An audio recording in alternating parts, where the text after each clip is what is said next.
A single message for a global community, connecting the Yoruba heart to the soul of Islam. Lórí programu yìí ẹ̀fẹ́ pẹ́ púpọ̀ lórí programu yìí kálukú wa ẹ rí mọ̀ọ́dọ́n topic tí mo kọ lórí programu tí mo fẹ́ ṣe yìí kí ni topic náà ẹ bá sì béèrè lọ́wọ́ àfáàyín ipe ta ni wọ́n ń pè ní Manfaluti kẹ́ tó jáde sí ni àfáàyín mọ̀ mí ẹ̀yin lẹ mọ̀ mí ẹ̀yin lẹ mọ̀ mí àfáàyín dá mi mọ̀ ẹ má fẹ̀sìn àfáàyín hàn ẹ má fi bá fààyín ti mọ̀ ẹ má fi hàn yìí àkọ́kọ́ ni wípé irú tẹ́ ṣe yìí Yelmayin Al-Mal'un ó ṣerú rẹ̀ ń jò ní ẹ lè bèèrè lọ́wọ́ ẹ̀ ó họ tèfètèfè ní kìí ṣe Ibn Ahmad fi hadhihi al-lugha al-karima al-lugha al-sharifa al-lugha al-arabiyya kìí ṣe èmi yìí khidma al-lugha al-arabiyya ìní ń ṣe láti bí 30 ọdún ó lé ìwà kò nídìí rẹ̀ dùn ní wallahi èmi kẹ́ fi lugha al-arabiyya kẹ́ fi halẹ̀ mọ́ má jẹ́ tán ìní mo ma gbogbo ẹ̀ tán o àmọ́ yé mi jù ọ lọ ìní mo ma tán o ó yé mi jù àfáà rẹ̀ lọ wallahi al-azim asraru hadhihi al-lugha àwọn àṣírí tí ń bẹ fún lugha al-arabiyya wadaqa'iquha àtàwọn wideness ṣé wideness náà mọ̀ pé kíkà wide tí ń bẹ bí lugha al-arabiyya ó yé mi jù ọ lọ ẹ wádìí lọ́dọ̀ Yelmayin ẹ wádìí tó lóun fẹ́ tọ́ àmì níbi nǹkan méjì àkọ́kọ́ níbi ìtumọ̀ mọ̀kọ́mọ̀ tí mo tú níbi kọ́límọ̀ rọ̀hálà olóun fẹ́ tọ́ àmì bẹ̀ àti kálímọ̀ tí mo lò yí pé ọ̀rí kí ọ̀rọ̀ tí ń sọ yí wá munsajam ojú oyé mi pé kò yẹ kó wá ní munsajimu ló yẹ kó wá torí pé ìfàálà lázìmù ni munsajimu ló yẹ kó jẹ́ munsajam mo sọ fún yí pé in tí ó mọ̀ nínú kéwú ẹ̀kọ́ irú rẹ̀ náà mo wá fẹ́ sálàyé láàárọ̀ yìí fún àwọn ọmọ àfa aláìmoore àmọ́ kí n tó máa lọ mo máa wọ aṣọ tí mo wọ̀ yìí ni mo máa dé fìlà tí mo dé yìí ni mo máa lo ìgò tí mo lò yìí ni torí wípé prógámù tí mo ṣe táwọn ọmọ yìí láwọn fẹ́ mú mi mẹ́ déédéé bí mo ti wọ̀ iná mo tó wọ̀ lónìí mo wá fẹ́ kẹ́ wò kẹ́ gbọ́n tó wí kẹ́ fi mọ èyí tí mo fẹ́ sọ̀rọ̀ lélẹ́rìí gangan bismillah onda jáyé rí ọ now. ana kọ́ọ̀tì àti láàtú àlà asrarikum منذ أيام أنا قد أطلعت على أسراركم منذ أيام أنا قد أطلعت على أسراركم منذ أيام نعم ẹ rí pé wọ́n rọra gé àní yìí jáde pẹ̀lú ìtumọ̀ wípé èmi Abdulhakeem Al-Manfaluti mo ṣe mistake ńbẹ̀ instead tí mo fi lo àtìláàtù ó yẹ kí n lo ìtọ̀láàtù ala asrarikum ìyẹn wá ń sọ fún yín pé hadha mablagukum min al-ilmi bó ti yé yín mọ̀ ní wallahi fi hadhihi al-lugha al-karima níbi èdè lábáwá yìí bàbá gbogbo yín nìsí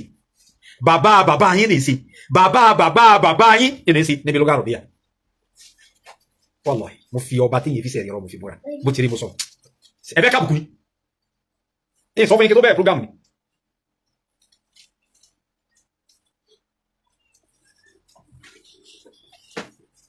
now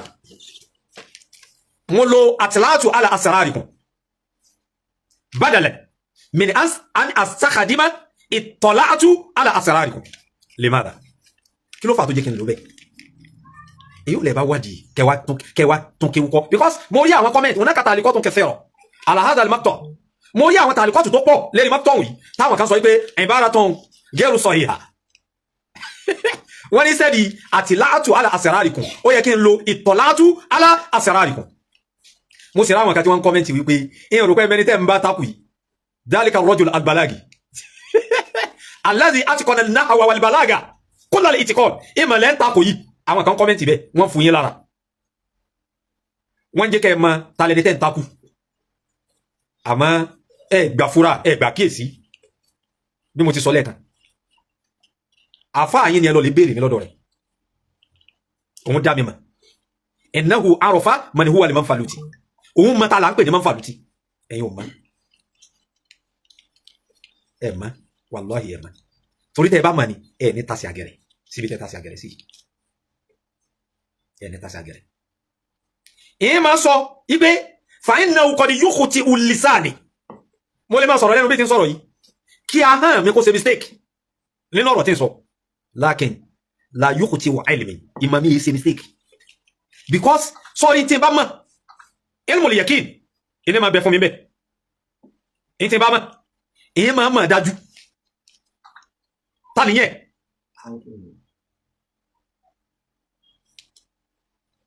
tin ba mo ilmul yakin ine ma be fún mi be e tó bá rí tó tí mo mọ̀ ó mà yé mi púpọ̀ ni ó yé mi púpọ̀ ni o because another human uqaddimu al-fahma ala al-ifsi ibi tí wọ́n pọ̀lọpọ̀ yín tí máa ṣubú tẹ̀ tí máa wó ifusu lẹ̀ máa tì síwájú kẹ́ ẹ̀ há nǹkan ilẹ̀ máa tì síwájú kẹ́ ẹ gbọ́ yé èmi máa kọ̀ dá máa fa èyí kọ́ gbọ́n tí mo fẹ́ há ní kọ́ gbọ́ yé kọ́dà èmi yẹn sábà ní ẹ̀ǹtì náà wù lérí ifusu púpọ̀ dúnà lè fa ana dahiman abusulu kusora majhudati li fahmi ma akra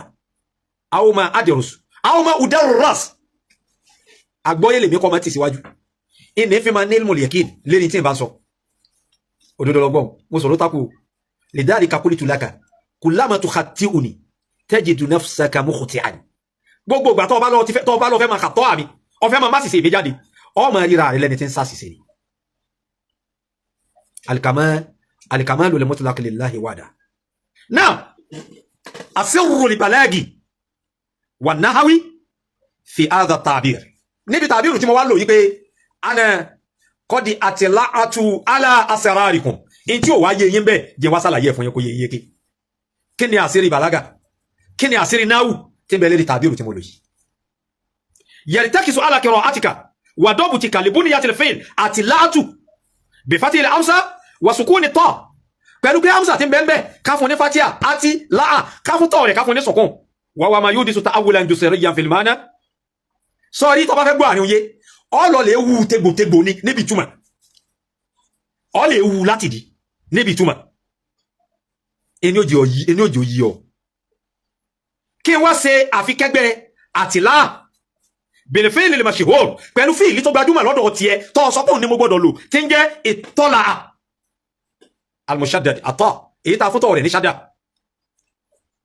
kí wá ṣe muqarana láàrin méjèèjì li yattadiha asasir fi nuqat atalia àṣírí tí ń bẹ́ẹ̀ kó bá lè hàn sí ọ nínú àwọn pọ́ìntì tí mo fẹ́ mú jáde fún yìí alákọ̀ọ́kọ́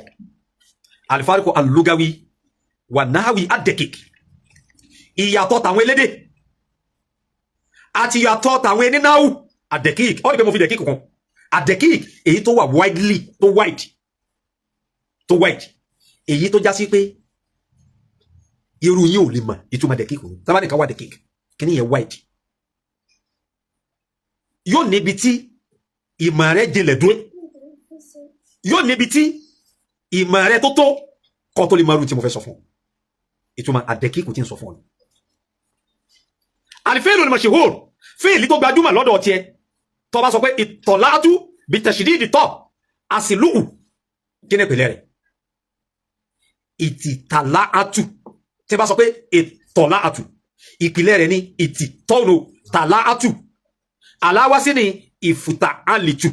ìfùtàálà èyí ò ní wọ́n pè ní kọ́líbù tá ùtọ́ án lọ́dọ̀ àwọn ẹni sọ́fù tí fìlì bá wá ní òṣùwọ̀n ìfùtàálà tí mo pè é lẹ́nu ni tí fìlì bá wá ní òṣùwọ̀n ìfùtàálà ó ní àwọn kọ̀ndíṣà kan tó ṣe pé táwù tí ń bẹ níbi ìfùtàálà a máa ṣe kọ́líbù rẹ̀ sí tọ́ án ó láwọn kọ̀ndíṣà kan tá a fi máa ṣe kọ́líbù rẹ̀ sí dáadáa tí ó fi di dáadáa ìtọ́làá ìtìtàlàá ibi tó ti wà nù ìdìtọ́raba ó wá láti ibi ìdìtàraba àṣekọ́líbù táwù tọ́ àn tàbá ní dàkárà ẹ̀yọ́ pa mí wallahi al-azim ẹni yẹn pa mí mọ́tàn pẹ̀lẹ́ sọ́rọ̀fù ọlọ́run bá fi mọ̀ mí wallahi tàbá ní dàkárà zal káfọ́rọ̀ tàbá gbé lọ sí òṣùwọ̀n ìfùtàálà a lè sọ wípé ìzì dákàrà sọ́gbọ́n tí mo sọ ìzì dákàrà tá change tá yẹn tá sọ di dáni sọ tẹ̀lé mi a tó wá lè sọ wípé ìdákàrà kí mo pé sọ ma wípé zali tí ń bẹ níbi zakara àti yí zali ń gẹ́gẹ́ sí dálì a wá ṣe kọ́lùbù táwù dálá ó wá di ìdì dákàrà a wá ṣe ìdìgáàmù dálì fi dálì ó wá di ìdákàrà ó di mélòó tí mo gbé wá ó di méjì ẹlẹ́ẹ̀kẹta ọ̀tún lè sọ pé ìzákàrà kí mo pé ìzákàrà tó ṣe pé táàlì tí ń bẹ níbi ìftáàlà ó sọ di zali ó kò sọ di dali ó wá sọ dali di zali yóò wá di ìzákàrà ó wá ṣe ìdìgámù zal fi zal yóò wá di ìzákàrà fáhàlì mẹ́mu dákìá tálù kọ̀ọ̀rán nílùú sọ pé dali lólù ìzìdákàrà zali tí ń bẹ mẹ́ ó sọ di dali ó wá ṣe ìdìgámù dali fi dali mo challenge gbogbo èèyàn wà fáyìí gbogbo yẹn pátá pàápàá jùlọ ẹ̀yin tí ẹ mọ̀ wọn ara yín sí mi tẹ́ rò pé fẹ́ kà tọ́ àní mo challenge yín àyà kan bẹ kẹ́lìmà kan bẹ nù sọ́tò Yasin èèyàn láti bí kẹ́lìmà yìí ti wá ma wàhún yẹ̀hẹ́sìmọ́n yẹ̀hẹ́sìmọ́n ṣé àwọn yìí mi gbọ́ yìí yẹ̀hẹ́sìmọ́n ha sọ́ọ̀d mim yẹ̀hẹ́sìmọ́n bitashididi ayin a sì mọ̀ pé masidi bi afin wa'idi alamujaradi thulasi tí ma wá lọ́sùn wọn fa ala tá bá gbé fìlì ìwà bẹ̀ta pé ní khasoma kí ni mo dọ́rí wá yukhasimu ìgbà tí Kùránì wá fẹ́ gbé kẹlìmọ̀ yìí wá ó wá ní yakhasimun mo challenge gbogbo yín ẹ ṣe takhariju kẹlìmọ̀ yìí takharijan solfiyan kẹlìmọ̀ yìí pé èmi Abdulhakeem lè má faluti èmi kì í ṣẹgbẹ́ yìí wallahi èmi kì í ṣẹgbẹ́ yìí o نبي دي الأربعة في هذه اللغة التي خدمتها منذ 30 عاما ولا أزال حتى الآن أقدم إليها خدمتي ليلا نهارا يخصمون كيلو دي تيو دوجي يخصمون مفيسي كيسي تخاريجا صرفيا I challenge you all كلمة يقول ونجي سلاوة challenge مفي يوسف يو tẹ́bá wá ṣe ìtìráf alanin wallahi in ṣàlàyé rẹ̀ fún bó ti rí in ṣàlàyé rẹ̀ náà kí ma ń sọ torí bí tí ń lọ jẹ́nà díẹ̀ kalima ittala'a bí tashdidi tọ́ bá kìí jẹ́ pé in ni ó sì ń kàmílẹ̀ ìkẹ́kọ̀ọ́ jù sí ní àyí bí tí ra wọ́ ẹ̀kalẹ̀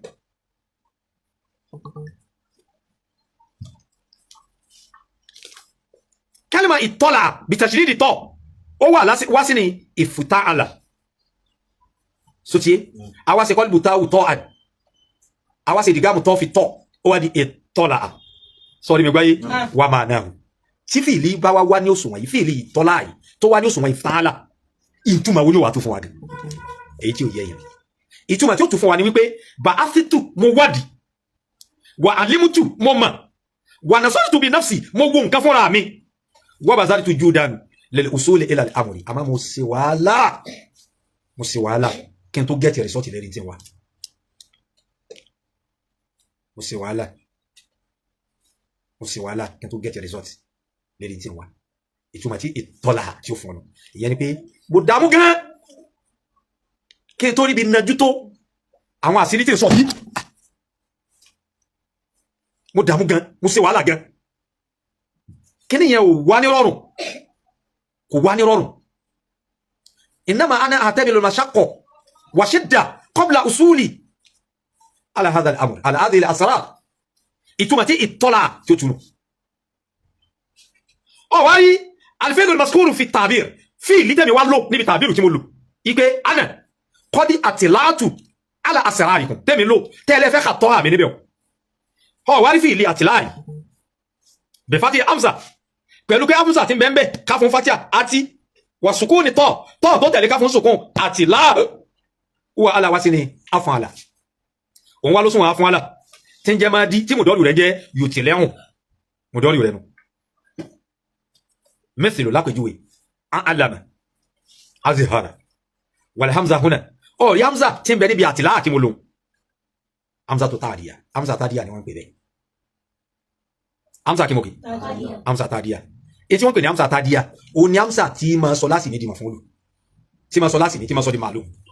Tí ma sọ di muta'addi. Hamza tí ma sọ láti ní di muta'addi. Ó náà pè ní Hamza at-tadiya. Torí tó bá ní tọ́lá, fi'lun lazimun. Tọ́lá al-badiru alayna. Fi'lun lazimun. Fi'li lazimin. Tí Hamza yẹn bá wá wọlé tọ̀ tó ti wá lọ́sùn àfún àlà tó ti wá di àtìláà. Sọ di mi gbọ́yé ó ti sọ di mútà àdí ó ti sọ di mútà àdí indama kulitu nígbà tí mo wá sọ níbi tàbírù mi kàkà kí lọ rẹ̀ ọ̀rẹ́ mi àtàtà Ọlọ́run bá ṣàlékún àánú rẹ̀ fún yín àmín ẹ lẹ́nu àbí àmín ìgbà tí mo wá sọ níbi tàbírù mi pé ana qad atlatu ala asrarikum àbọ̀gbọ́ fàáyín ni qad kharajtu bil ibara èyí tí ò yẹ yìí ni wípé mo ti mú ìbára yẹn jáde inni qad kharajtu bil ibara sọ́rí mi gbọ́yé sọ́rí bá àti mo tún lò níbi bil ibara bá ò tá dí àwọn tó ń pèlè yìí ìtumọ̀ tí ń bẹ̀ẹ̀ ni wípé akharajtu bil ibara fàáyín ni qad kharajtu bil ibara ila ma'ani balagiyya wa nafsiyya amiqa mo ti mú lọ síbi ìtumọ̀ balaga èyí tí ò yẹ yẹn nù ìtumọ̀ balaga yẹn ni ò yẹ yẹn tẹ́ fi ń wò yí pé intaha kullu shay'in fi nahwi gbogbo nǹkan ti pamọ́ ó ti parí níbi náà balaga yẹn tí ò yẹ yẹn ilẹ̀ fi ń wò yí pé tó bá ti mọ̀ náà mithqalu habba tó bá ti gbọ́yé nínú mọ̀ náà ó ti tó wal amru khilafa dhalika ó fẹ́ mọ̀ àwọn tí ń jásí rẹ̀ lugha arabiyya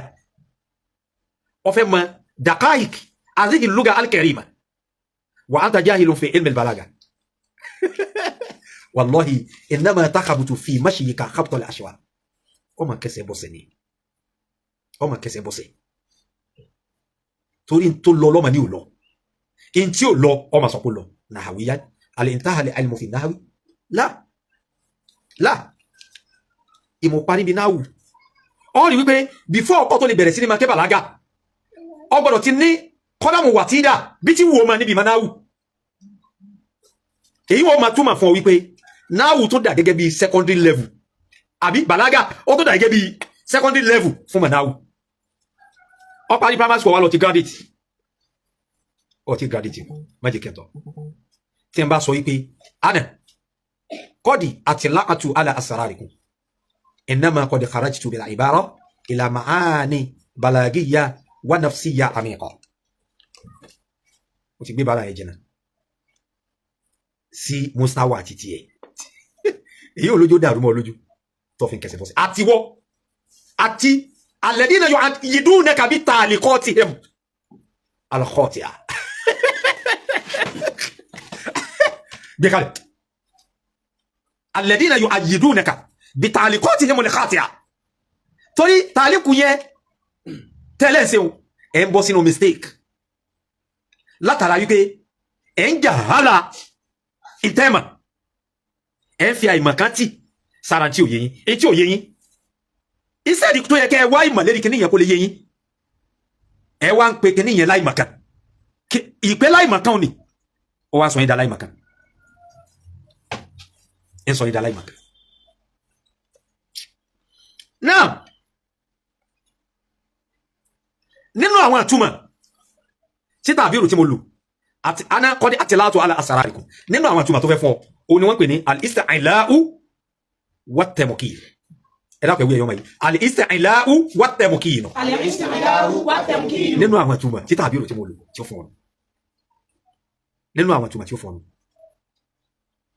min al-ma'ani alladhi kunta faqida àwọn àtúmọ̀ tí ó yíwọ al-isti'la'u wat-tamkin kí la gbà lérò pẹ̀lú isti'la'u wat-tamkin tí ìtumọ̀ tàbírù yìí fẹ́ fún wa ìyẹn ni izharu al-qudra ìṣe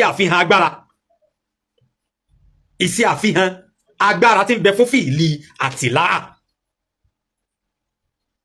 ìṣe àfihàn agbára tí ń bẹ fún fìlì yẹn al-muta'addi fìlì àtìláà yìí ìgbà tó ti kúrò ní ìtọ́lá tó ti kúrò ní tọ́lá tó ti di àtìlá ó ti di mùtàádí yàní ìtumọ̀ rẹ̀ ìtumọ̀ tí bẹ́ẹ̀ ní pé al-izharu wal-ibrazu ká sí àfihàn kan fàkà annaka taqul tó bá sọ wípé anakọ́dí atlatu ala asrarikum bí ìgbà tó ń sọ wípé gbọ́mi dáadáa ya tí rẹ̀ lẹ́yìn àyè ọgbọ́n tí mo fẹ́ sọ kọ́dí atlatu ala asrarikum bí ìgbà tó ń sọ wípé ana èmi o qad ja'altu nafsi mushrifan mo ti sera mi ni mushrifu so ma ta pè ní mushrifu supervisor ene on jẹ́ mushrifu supervisor na pè ní mushrifu tí a bá sọ pé fulano ashrafa hala hadha albas lágbájá òun ló supervise lérí bafu yìí ta pè ní project sọ tẹ̀lé mi tí n bá sọ yí pé ana èmi o kò di àtìláàtù ala asrarikum mo ráwọn kò ní gàdán àtìláàtù tí mo wí àwọn kan bí ta ọmọ ìyá sáré fún mi hawil antumayyiza bayna àtìláà wà àtìláà mà ìyá sáré fún mi kọ pé lẹ́nu jáde tó fi wá ń sọ àtìláà tèmi ń lò tó fi wá ń sọ dìbìtà mugaffalu anta wallahi ẹ̀yà wèrè gan lọ́pọ̀lọpọ̀ yìí wallahi now tí n bá sọ wípé àtìláàtù ala asrarikum fàkàánì akul bí ìgbà tí n sọ wípé ana qad ja'altu nafsi mushrifan wa muhitan bi asrarikum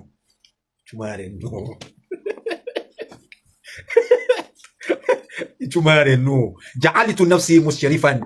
wa muhitan bi asrarikum ìtumọ̀ ana qad àtìláàtù ala asrarikum onu ṣé ẹ̀kọ́ tí wọ́n pè ní al-itlaq wá tẹ̀kẹ̀ yìí jù lọ́dọ̀ àyín bàlágà àwọn oníkọ́ yín gan wọ́n mọ̀ tẹ̀jẹ̀ lọ síbi àti kọ́ yín tààlà yín gan wallahi thumma billahi la ilaha illa huwa àfáà yín wọ́n bí ìgbésí ayé rẹ̀ rí kó kọ́ yín àmì kéré númà àfáà yín ẹ béèrè mi lọ́wọ́ àfáà yín ẹ béèrè wípé ìjọ tí ọ̀rọ̀ ṣẹlẹ̀ mùdírù ní àdótakò lọ́dún náà lérí wípé isa ń bọ̀ wá àbí isa wá àyà Kùránì tó mú wá tó fi sẹ́sìdì láàrín ẹ béèrè wípé ọ̀nà wo lè mi mọ́fàlú tí gbà sàlàyé tí ń jẹ́ kéwú fún nínú àyà náà ẹ lè béèrè ẹbí ọ̀nà tí mo gbàjú ó yẹ wípé dọ̀míru hu lásán ó sì dá ayé kéwúrú mọ́ odidi mùdírù lé kéwú lọ́wọ́ ẹ béèrè lọ́wọ́ rẹ̀ ẹ béèrè ní mo mọ̀tán o àmọ́ kìí sí bí àfààyàn lè tà sí ẹ̀yìn tẹjọ́ makéwé because mo rí wípé ìgbà tí àfààyàn tó ṣe ìsáhà ila man huwa akbar minhu dhalika wa sa'ada ma'ali ustaz dr Amsa Abdurrahim afisahullah wa ra'a wa kharajtu ana raddan ali mo rí wípé rí nǹkan kan mú jáde kẹfì sí rọ́dù fún mi lérí gbogbo tí mo sọ nítorí wípé ẹ̀mà yí pé gbogbo tí mo sọ ń pa àfààyàn yìí náà máa kó dòdò ni àfi tẹ́ bá sábùsí rí rọ́dù sí fún mi lérí ẹ wá lọ lè wo bí ọ̀rọ̀ àwọn sálàfí ibi tí ti ṣe rọ́dù fáwọn sálàfí ibẹ̀ lẹ́tí wá lọ lè fẹ́ mú lẹ́tí fẹ́ lọ lè mú ìbára tí mo lò tẹ́fẹ́ kà tọ́ àmì níbi ìbára ipa yóò ká àwọn sálàfí ni ẹ lọ lè bí àwọn sálàfí àwọn ni ẹ lọ lè bí khasatan ẹ lè béèrè lọ́wọ́ Yelmai al-Mal'un ẹ lè béèrè lọ́wọ́ ẹ lè béèrè wípé bóò ni mo ṣe yanjú munassakun munsajab bóò ni mo ṣe yanjú ẹ̀ fún ẹ lè béèrè ẹ lè bí ẹbí léèrè wípé irú kéwú tí mo kọ́ tí ò gbọ́rú rẹ̀ rí láti jọ́ tí ó ti bẹ̀rẹ̀ kéwú títí lónìí ẹ lè béèrè lọ́wọ́ ẹ lè bí ìrùkọ́ ẹmẹni tí ẹ bá fa ẹmẹni tẹ́ bá fa aláì ìmìlẹ̀ wá lè gé fídíò rẹ̀ ẹ wá gé kẹ́lùmọ̀ táfà yín lóúnjò ní kẹ́lẹ̀ pé tó lò tó ti wà táfà yín lóúnjò ní ẹ lè dìfẹ́ndì ẹ̀ àwa lè bá yín dìfẹ́ndì àwa lè bá yín dìfẹ́ndì táfà yín lóúnjò ní níjọ́ tó ṣe àrífẹ́ sí pòfẹ́sọ̀ tó ti wà táfà yín lò ipa yín ká sẹ́lẹ̀ dìfẹ́ndì àwa lè bá yín dìfẹ́ndì